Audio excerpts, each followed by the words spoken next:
오늘 함께 나누실 말씀은 사도행전 2장 1절부터 4절까지 말씀입니다. 다 찾으셨으면 함께 봉독하겠습니다. 오순절이 이미 이름에 그들이 다 같이 한 곳에 모였더니 호련히 하늘로부터 강하고 반 바람 같은 소리가 있어 그들이 앉은 온 집에 가득하며 마치 불의 혀처럼 갈라지는 것들이 그들에게 보여 각 사람 위에 하나씩 임하였더니 그들이 다 성령의 충만함을 받고 성령이 말하게 하심을 따라 다른 언어들로 말하기를 시작하니라. 아멘.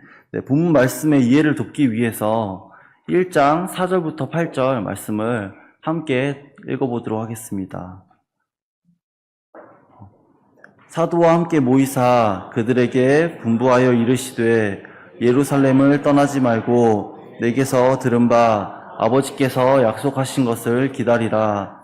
요한은 물로 세례를 베풀었으나 너희는 몇 날이 못되어 성령으로 세례를 받으리라 하셨느니라. 그들이 모였을 때에 예수께 여짜여 이르되 주께서 이스라엘 나라를 회복하심이 이때니까 하니 이르시되 때와 시기는 아버지께서 자기의 권한에 두셨으니 너희가 알 바 아니요 오직 성령이 너희에게 임하시며 너희가 권능을 받고 예루살렘과 온 유대와 사마리아와 땅끝까지 이르러 내 증인이 되리라 하시니라. 아멘. 네, 사도행전은 예수님께서 십자가를 지시고 다시 십자가에서 못 박혀 죽으시고 다시 살아나신 후에 제자들에게 오직 성령이 너희에게 임하시면 너희가 권능을 받고 예루살렘과 온 유다와 사마리아와 땅끝까지 이르러 내 증인이 되리라 말씀하시고 예수님께서 하늘로 올라가시는 이야기로 시작되고 있습니다. 예수님이 탄생하시게 된 것에서부터 제자들을 부르시고 제자들과 함께 지내시며 누구를 만나서 어떠한 말씀과 기적을 일으키셨는지 복음서 안에 기록되어 있습니다. 제자들과 함께 동행하신 예수님은 형상이 일그러진 자의 형상을 회복시키시고 귀신 들린 자에게서 귀신을 내쫓으시며 눈먼 자의 눈을 뜨게 하시고 죽은 자를 살려내시는 복음의 사역들을 제자들에게 직접 보여주셨습니다. 예수님께서는 제자들에게 마지막으로 명령하신 증인이 되라 라는 말씀은 어떠한 의미가 있을까요? 예수님께서 이전에 살아가셨던 모습을 전하라는 의미였을까요? 아니면 예수님께서 행하신 놀라운 기적에 대해서 직접 본 자로서 본 것을 기억해서 증거하는 자들로 살아가기를 바라셨을까요? 아닐 것입니다.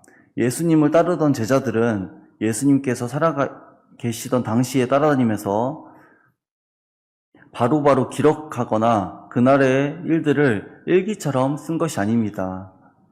예수님께서 제자들을 떠나신 후에 제자들은 각자의 사역을 마치는 시기에 각자의 처소에서 복음서를 작성하였습니다. 그렇게 증인으로 살아간다는 것은 단순하게 예수님께서 살아가셨던 모습이나 기적을 전하라고 하신 것이 아니라는 것입니다. 신약 성경에는 사도행전 말씀 이후에 서신서가 많이 나오고 있습니다. 서신서는 편지입니다. 함께하지 못하기 때문에 멀리에서 지내고 있는 교회와 성도들에게 편지로만 나눠갈 수밖에 없었습니다. 편지를 생각해 보면 편지를 쓰는 자가 있고 전해주는 자가 있습니다. 지금으로 보면 전해주는 자는 집배원 같은 역할을 감당하는 자입니다. 편지를 전해주는 행동보다 편지의 내용이 전해지는 것이 더 중요합니다. 편지를 주고받다 보면 편지를 잃어버리는 일이 종종 있습니다. 제대로 전해준다 하더라도 함께 읽지 못하기 때문에 오해의 요소가 있을 수도 있습니다. 편지를 전해주는 행동보다 중요한 것은 편지의 내용이 받는 이에게 전해지는 것이 더 중요하다는 것입니다. 많은 사람들은 예수님께서 내 증인이 되라 라는 말씀을 집배원 같은 역할을 하는 존재라 생각합니다. 그래서 예수님께서 살아계신 일생이 기록되어진 복음서에 쓰여진 모습과 그가 행하신 기적의 현상에 대해서 믿을 것인가, 믿지 않을 것인가. 그리고 그것을 잘 전해가는 증인으로 살아가는 것이 예수님께서 내 증인이 되라 라고 하신 명령에 합당하다라고 착각하고 살아갑니다. 그 당시 예수님을 따르던 자들은 제자뿐 아니라 수많은 무리들도 있었습니다. 예수님과 함께 지내며 예수님의 말씀을 직접 들었고 예수님께서 행하신 기적을 본 제자들과 무리들은 누구보다 직접 본 자로서 잘 전할 수 있었을 것입니다. 그런데 부활하신 후에 바로 증인으로 살아가라 말씀하시지 않았습니다. 예수님께서 보이신 기적과 말씀들을 전하는 것이 목적이었다면 최대한 빠르게 조금이라도 더 생생하게 기억하고 있을 때 전해가는 것이 더 효율적일 것입니다. 그렇지만 예수님께서는 제자들에게 아버지께서 약속하신 성령을 기다리라 먼저는 말씀하셨습니다. 그리고 아버지께서 보내주실 성령이 제자들에게 임하고 오직 성령이 너희에게 임하시면 권능을 받고 예루살렘과 온 유대와 땅끝까지 이르러 내 증인이 되리라 말씀하셨다는 것입니다. 예수님께서는 제자들에게 자기 자신을 잘 전하는 자로 살아가기를 원하신 것이 아니라 아버지 대신 하나님께서 보내주실 성령을 받음으로 제자들이 자신과 동일한 생명으로 살아가기를 원하셨습니다. 이는 편지를 전해주는 집배원과 같이 예수님께서 전해주신 말씀을 전해주는 인생을 살아가는 자가 아니라 편지의 내용이 내 안에 있는 자로 내 안에 역사하시는 하나님, 내 안에 살아계시는 예수 그리스도를 전하는 자로 살아가기를 원하셨다는 것입니다. 그렇기 때문에 예수님께서 제자들을 떠나가시고 제자들은 바로 예수님의 증인으로 살아가지 않게 되었습니다. 다들 예수님께서 십자가에 못 박혀 죽으시고 부활하시고 승천하시는 것도 보았지만 예수 그리스도의 인생과 하나가 되지 못하였음을 발견하게 되었습니다. 그러므로 예수께서 전해주셨던 말씀을 묵상하고 이전에 가져왔던 하나님의 아들이라면 이뤄야 할 것이다 라고 생각해왔던 자기의 생각과 기준들을 돌이키는 시간을 갖게 되었을 것입니다. 예수님께서는 제자들에게 내가 어떤 일을 행하였는지 기억하라 라고 말씀하신 것이 아니었습니다. 예수님께서는 십자가를 지시기 전에 성찬식을 하시며 제자들에게 떡을 떼어주며 내 몸이니 받아 먹으라. 그리고 포도주를 나눠주며 내 피니 받아 마시라 말씀하셨습니다. 스승 되신 예수님께서는 자신을 먹으라 말씀하신 것을 제자들은 예수님께서 떠나가신 후에 곱씹어가고 묵상해 갈 때에 제자들 안에 예수님께서 살아가신 인생과 그 목적이 열려지게 되었다는 것입니다. 그때에 오순절 날이 이미 이르게 되고 다 같이 모여 한 곳에 모였더니 성령이 각 사람에게 임하게 되었습니다. 예수님과 함께 지낼 때도 제자들은 예수님께서 전해주셨던 말씀을 전하기도 했었고 기적도 일으켜 왔습니다. 그렇지만 이전의 말씀을 전한 것은 너무나 집배원이 편지를 전해주듯이 살아왔었다면 성령이 제자들 안에 오신 후에는 편지의 내용이 내가 되어서 그 내용을 전해가는 사람으로 변화된 인생을 살아가게 되었다는 것입니다.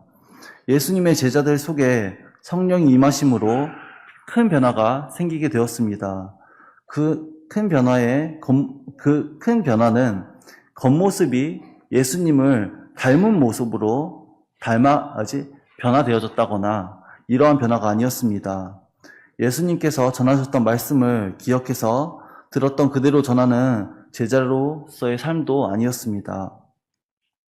이전의 나의 모습과 같지만 하나님의 아들 된 예수 그리스도의 생명을 내 안에 받아들임으로 사도로서 자기 자신과 상관이 있는 말씀을 전하게 된 것이 제자들의 안에 이루어진 가장 큰 변화라는 것입니다. 예수님께서는 1장 8절 오직 성령이 너희에게 임하시면 너희가 권능을 받고 예루살렘과 온 유대와 땅끝까지 이르러 내 증인이 되리라 말씀이 이루어지게 되었다는 것입니다. 말씀을 외우거나 내가 꼭 믿겠다 하는 신념으로 이루어진 것이 아니라 예수 그리스도의 말씀을 순종하며 아버지께서 약속하신 것을 기다리라, 약속하신 성령이 제자들에게 임하게 되기를 애통한 마음으로 기다려갔을 때에 오순절이 이미 이르게 되고 한자리에 모인 제자들에게 이러한 큰 성령의 역사심이 시작되었다는 것입니다. 성령이 임할 때 이루어지는 현상이 오늘 본문 말씀 2절과 3절에 쓰여 있습니다. 호련히 하늘로부터 급하고 강한 바람 같은 소리가 있어 그들이 앉은 온 집에 가득하며 마치 불의 혀처럼 갈라지는 것들이 그들에게 보여 각 사람 위에 하나씩 임하여 있더니, 하늘로부터 급하고 강한 바람 같은 소리가 제자들이 모인 곳에 있었다는 것입니다. 여기에서 현상 중에 특징적인 것을 하나 보면 급하고 강한 바람 같은 소리가 있다는 것입니다. 바람은 우리 눈에 보이지 않습니다. 그렇지만 눈에 보이지 않는 바람은 어디에서부터 나오는가 했을 때 압력차에서부터 나오게 됩니다. 그리고 바람이 나오기까지 압력차 안에서는 엄청난 힘의 작용이 일어나고 있습니다. 급하고 강한 바람이 불어오는 것처럼 함께 모인 자리에 하나님의 권능이 작용하고 있었다는 것을 표현하고 있습니다.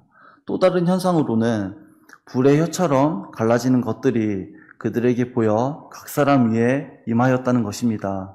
불은 탈만한 것을 태우고 소멸시켜 버립니다.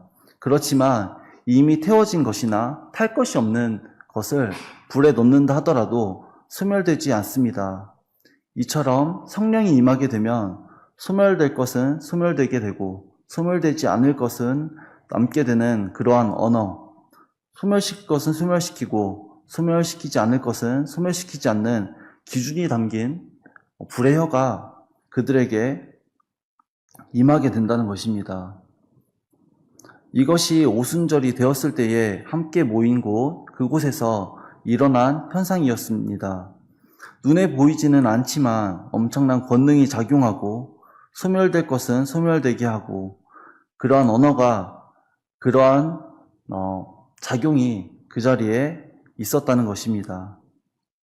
그때 그들이 다 성령의 충만함을 받고 성령이 말하게 하심을 따라 다른 언어들로 말하기 시작했다 합니다. 성령이 말하게 하시는데 같은 언어로 말하는 것이 아니라 다른 언어들로 말하게 된다는 것입니다. 언어 안에는 그 안에 문화와 가치, 시대의 배경이 내포되어 있다고 합니다. 이전의 농업을 주업으로 살아가던 한국에서는 함께 농경사회를 이루어 갔습니다. 농경사회 안에는 너의 일, 나의 일 구분하지 않고 우리의 일로서 공동체의 구성원으로 살아갔습니다. 그래서 저희 어린 시절에는 주어를 쓸 때에 우리라고 하는 단어를 자연스럽게 썼었습니다. 예를 들면 우리 가족만 살고 나만 사는 집이어도 우리 집 이렇게 쓴다거나, 그리고 우리 교회, 내 거지 이렇게 쓴다거나, 우리라는 주어로서 공동체적인 표현을 써갔다는 것입니다. 그렇지만 현대를 살아가는 현대인들은 서로 끊임없이 경쟁 구도 안에서 우리라는 개념보다 나 중심적인 사고를 가지고 살아가고 있습니다. 그래서 내 집, 내 가족 이렇게 같은 한국인이어도 시대에 따라서 언어가 바뀌게 되었다는 것입니다. 그렇기 때문에 같은 한국인이어도 같은 언어를 사용한다 하더라도 말이 통하지 않을 수 있습니다. 종종 말싸움하는 것을 하시는 분들을 보게 됩니다. 말싸움을 하는 사람들의 이야기를 들어보면 분명 한국어를 쓰고 있는데 대화가 통하지 않아서 서로 같은 얘기를 반복하면서 싸우고 있습니다. 한 명이 영어로 말하거나 한 명이 한국어로 말해서 싸우는 것이 아니라 둘 다 한국어를 쓰고 있는데 의견이 다르고 서로의 말을 이해하지 못하기 때문에 그 싸움이 끊임없이 이루어지게 되는 것을 볼 수 있습니다. 이처럼 같은 언어를 쓴다 하더라도 그 안에 뜻하는 의도와 생각이 다르면 말이 통하지 않고 말싸움이 벌어지게 될 수밖에 없습니다. 반대로 서로 다른 언어를 사용한다 하더라도 그 안에 같은 기준으로 살아가게 된다면 다른 언어를 말하고 있지만 같은 메시지를 전해갈 것입니다. 이번에 저는 캐나다에 5년 만에 다시 다녀오게 되었습니다. 캠프팀과 함께 가게 되어서 캠프가 진행되는 것을 직접 볼 수 있게 되었습니다. 캐나다는 영어로 쓰는 나라이고 한국과 문화 차이가 굉장히 많이 나는 나라입니다. 이전에 캐나다에서 지낼 때에도 영어를 잘 못했고 이번에 갔을 때에도 영어를 잘 이해하지는 못했습니다. 그런데 아이들이 캠프 안에서 영어로 의사소통을 하고 영어로 스피치를 하고 뮤지컬을 해가는 것을 보는데 아이들 안에 담긴 내용과 그 안에 심긴 출처를 알게 되니까 무슨 말을 하는지 모르더라도 이해할 수 있게 되었습니다. 이처럼 서로 다른 언어를 쓴다 하더라도 서로 안에 문화 차이가 있다 하더라도 성령의 충만함으로 동일한 목적과 생명을 갖게 되면 하나님께서는 저희를 통해 다양한 표현 양식으로 내 안에 계신 예수 그리스도를 표현하게 할 것입니다. 성령이 제자들에게 임함으로 성령의 충만함을 받고 사도로서 살아간 삶을 기록한 것을 사도행전 말씀이라 할 수 있겠습니다. 사도들이 나와 상관 있는 예수 그리스도께서 살아가신 인생과 목적과 인생을 살아가게 되면 말씀을 전해가는데 말씀을 듣는 자가 제자가 되어지고 모여지게 될 것입니다. 말씀으로 모여진 공동체가 먼저는 말씀을 듣는 이방인과도 같았다면 말씀으로 인해서 변화되어지고 초대교회로서 세워지게 되었습니다. 복음을 듣게 되어진 사람들은 사도들의 말씀을 듣고 모인 자들입니다. 사도들은 내 안에 성령 강림함으로 내 안에 부활하신 예수 그리스도를 증언하는 자들이었습니다.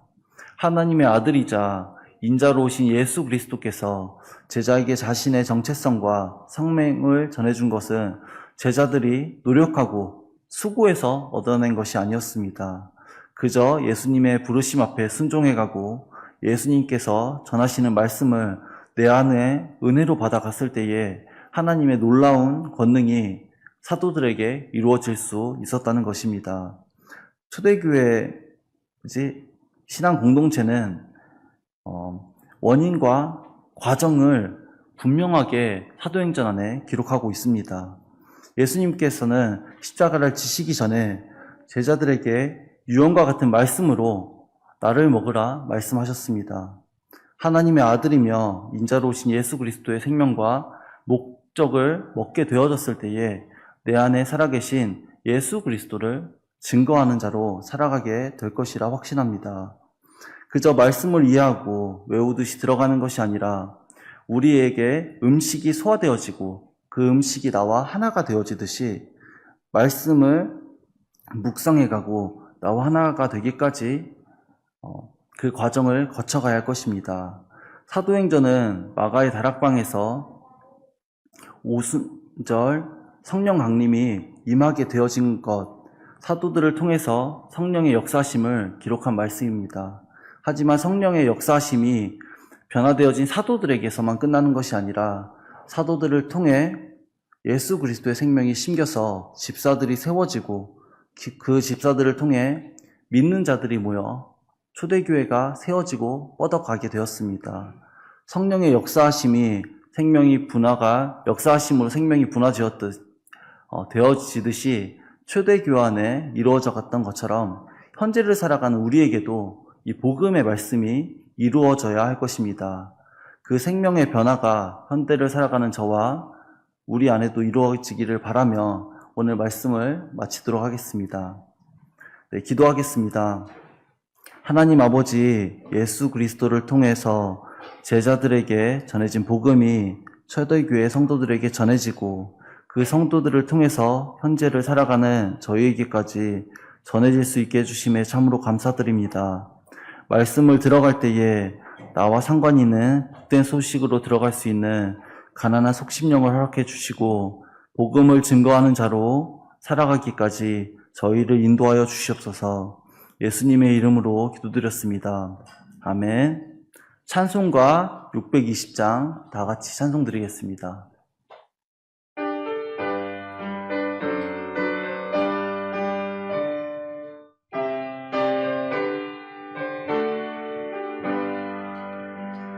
여기에 모인 우리 주의 은총 받은 자여라. 주께서 이 자리에 함께 계심을 아노라. 언제나 주님만을 찬양하며 걸어가리니 시험을 당할 때도 함께 계심을 믿노라. 힘이 된 너그세라. 주가 지켜주신다. 어두운 밤에도 주의 말은 인도하여 주신다. 주님이 뜻하시니 헤아리기 어렵더라도 언제나 주 뜻 안에 내가 있음을 아노라. 사랑과 말씀들이 나를 더 새롭게 하니 때로는 넘어져도 주의 승리를 믿노라. 힘이 든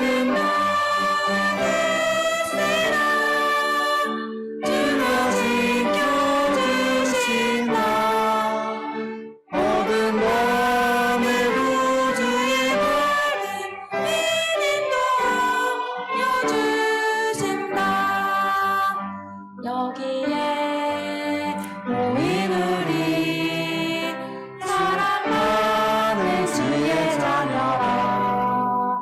주께서 뜻하신 바 우리 또